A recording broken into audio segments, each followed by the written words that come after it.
میرے نبی پاک علیہ السلام نے فرمایا اگر تو رب پہ بھروسہ کرے گا نا تو جس طرح پرندے صبح بھوکے نکلتے ہیں گھونسلوں سے، نہ انہیں پتا ہوتا ہے کس دفتر میں جا کے بیٹھنا ہے، نہ یہ خبر ہوتی ہے کہ مزدوری کہاں کرنی، نہ یہ انہیں پتا ہوتا ہے کہ میرا رزق کہاں ہے، وہ نکل آتے ہیں اللہ کے بھروسے پہ۔ نکلنا تیری ذمہ داری ہے، نکلنا۔ وہ نکل آتے ہیں اللہ کے بھروسے پہ۔ فرمایا جب نکل آتے ہیں شام کو واپس لوٹتے ہیں تو اللہ انہیں پیٹ بھر کے روزی عطا کرتا ہے۔ بھروسہ ذات خدا پہ، بھروسہ اللہ کی ذات پہ، رب کریم کی ذات پہ۔ بندوں پہ لوگ بھروسہ کرتے ہیں، دنیا داروں پہ، سیاستدانوں پہ، وڈیروں پہ، پھر بھروسے ٹوٹتے ہیں۔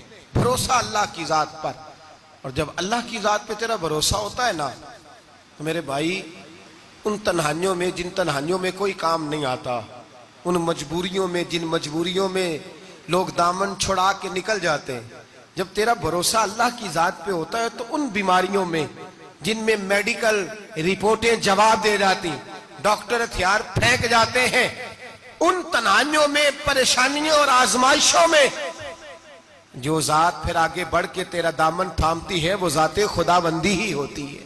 پھر اللہ تبارک و تعالیٰ تیری مدد فرماتا ہے، پھر وہ اس کا کرم تجھے تھام لیتا ہے جب تو بھروسہ۔ حضرت ابراہیم کے لیے آگ جلائی گئی، 80-100 کسی نے کہا 80,000 فٹ اونچی آگ، دائیں بائیں آگ ہی آگ، اتنی بڑی آگ کہ سمیٹی نہ جائے، پرندہ گزرے تو گر جائے۔ حضرت ابراہیم کو آگ میں ڈالا جانے لگا، کوئی ساتھی نہیں، کوئی پیارا نہیں، کوئی دوست نہیں، کوئی بھائی نہیں، کوئی امتی نہیں، کچھ بھی نہیں، اکیلے۔ منجنیق بنائی گئی، اس منجنیق میں رکھ کے پھینکا جائے گا۔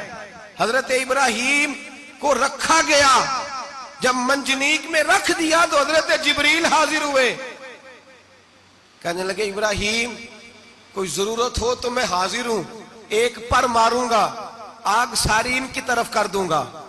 اب فرمانے لگے حاجت تو ہے پر تیرے ساتھ میری کوئی حاجت نہیں۔ وہ بارش کا فرشتہ آیا، کہنے لگا حضور حکم دے تو برسا دوں۔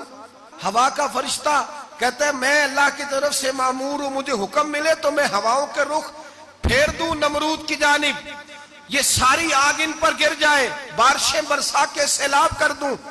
تو حضرت ابراہیم کہنے لگے مجھے کسی کی حاجت ہی نہیں۔ فرمایا ٹھیک ہو گیا، جیسے وہ چاہتا ہے میں تیار ہوں۔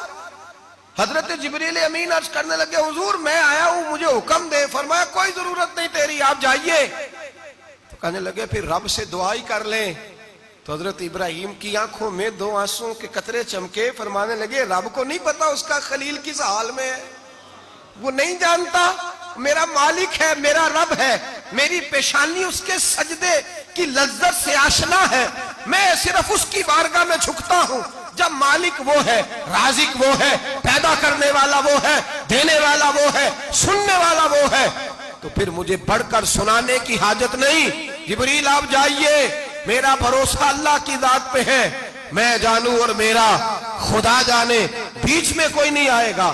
حضرت سیدنا اور پھر اللہ تبارک و تعالیٰ کے نبی کا بھروسہ تھا تو پھر آزمایا گیا ان کا بھروسہ۔ یہ نہیں کہ آگ پھینکنے سے پہلے بجھ گئی، بلکہ تمام کتابیں اٹھائیے، آگ میں ایک دفعہ گرنا پڑا، آگ کے اندر جھونس دیے گئے، ڈال دیے گئے، جب آگ میں گرے ہیں پھر آواز آئی ہے یا نار کونی بردم و سلاما علی ابراہیم، اے آگ اب تو ابراہیم کے لیے سلامتی والی بھی ہو جا اور ٹھنڈی بھی ہو جا۔ تو رب تعالیٰ فرماتا ہے تو مجھ پر بھروسہ کر، میری ذات پر تیرا توکل ہونا چاہیے۔ وَمَن يَتَوَكَّلْ عَلَى اللَّهِ فَهُوَ حَسْبُهُ، تو میری ذات پر بھروسہ کر، میں تیری دنیا بھی اچھی کر دوں گا، تیری آخرت بھی اچھی کر دوں گا۔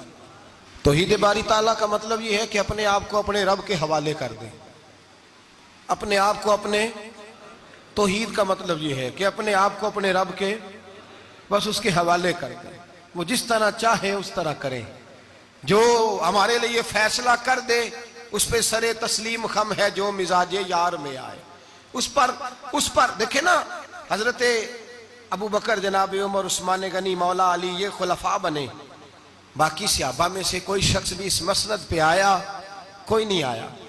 پھر کچھ صحابی گورنر بنے، حضرت بلال حبشی کسی عہدے پہ بھی فائز نہیں ہوئے، نوکری سب سے زیادہ، ایک عہدہ بھی نہیں، لیکن تاریخ میں کوئی کمزور حوالہ بھی نہیں کہ کبھی حضرت بلال نے کہا ہو کہ میں بڑا پریشان ہوں، کچھ بھی نہیں، جائیداد نہیں، یار بنا کچھ نہیں، گھر کوئی نہیں، تو چلو مکان بن جاتے، 2 دکانوں کا کرایہ ہی آنے لگتا، کوئی بات نہیں فرمائی، زندگی کو مطمئن گزارا۔ وہ حضرت بلال کہنے لگے جو میرا مقام ہے وہ تو کسی اور کا ہے ہی نہیں، وہ تو کسی اور کا ہے ہی نہیں۔ صحابی جہاں بھی تھے وہ کہتے تھے حوالے کر دیا اپنے آپ کو اپنے رب کے۔ حضرت فاطمہ بنت قیس ایک صحابیہ تھی، ان کے خاوند کا وصال ہو گیا، ایک امیر آدمی کا رشتہ بھی آیا، اور نبی پاک صلی اللہ علیہ وسلم کے غلام اسامہ بن زید کا رشتہ بھی آیا۔ یہ اسامہ غریب بھی تھے، غریب تھے، غلام بھی تھے، رشتہ آیا۔ اب انہوں نے حضور کی رضا دریافت کی تو نبی پاک کا جھکاؤ غلام اسامہ کی جانب تھا۔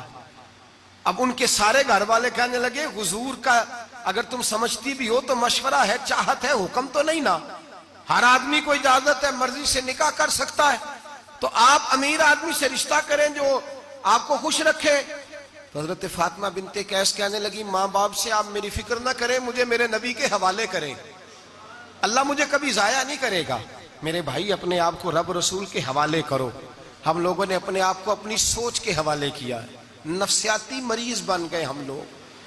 پریشانی ہے کہ ختم نہیں ہوتی، دقت ہے کہ ختم نہیں ہوتی، مفت کی آوازاری ہے، ہر وقت لوگ ڈپریشن اور ٹینشن کا شکار ہیں۔ بھائی اپنے آپ کو اپنے رب کے سپرد کرو۔ یہاں تو کوئی کسی چودھری کو کہہ دے کہ بھائی جس طرح کا تیرا دل کرتا ہے میں تیرا اس طرح کر لے، تو وہ انسان کا نقصان نہیں کرتا، کہتا ہے وہ تو میرے پلڑے میں ہی آ کے بیٹھ گیا ہے تو کیسے نقصان کروں۔